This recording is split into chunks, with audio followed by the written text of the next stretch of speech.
सड़क का सच। आर्यन को अनाथालय में एक रहस्यमयी चिट्ठी मिलती है। उसे 13वीं सड़क पर अकेले जाने को कहा गया है।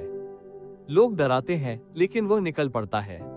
जंगल से होते हुए रास्ते में उसे एक कुत्ता, फिर एक सुअर और बंदर मिलते हैं जो बार बार उसे बचाते हैं। जानवरों से उसका एक इमोशनल रिश्ता बनता है।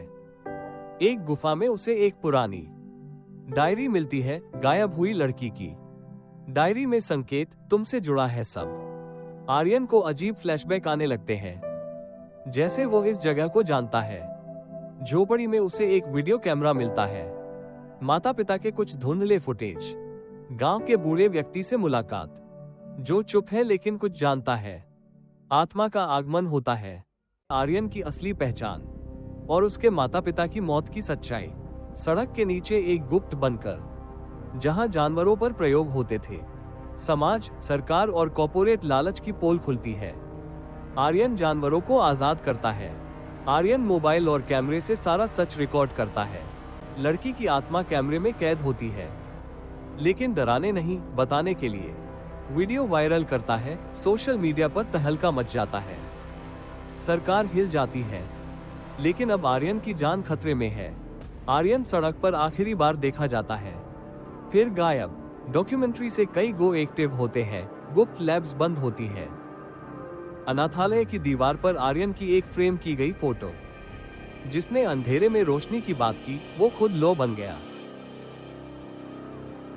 रहस्य अब और गहरा है। सवाल सिर्फ आर्यन कहा गया नहीं है, बल्कि कौन था भी है। आर्यन की वापसी पर कैसे?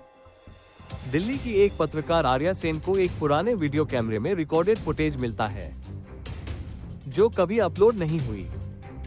कैमरे में आर्यन का चेहरा, लेकिन वो कुछ अजीब बोल रहा है, जैसे किसी और की भाषा में।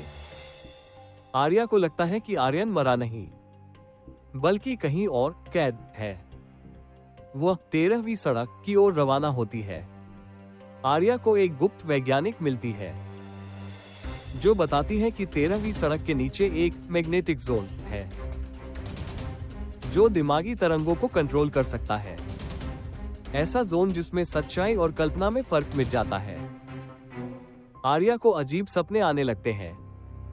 आर्यन की चीखें, जानवरों की बातें, आत्माओं की हंसी, मानसिक नियंत्रण और सुपरह्यूमन इंटेलिजेंस बनाना। उसी संगठन ने आर्यन को पकड़कर उस जोन में छोड़ा था, ताकि उसके मानव से आगे बनने की प्रक्रिया को देखा जा सके। जानवरों की आत्माएं असल में उन लोगों की चेतना है, जिन पर एक्सपेरिमेंट हुए थे।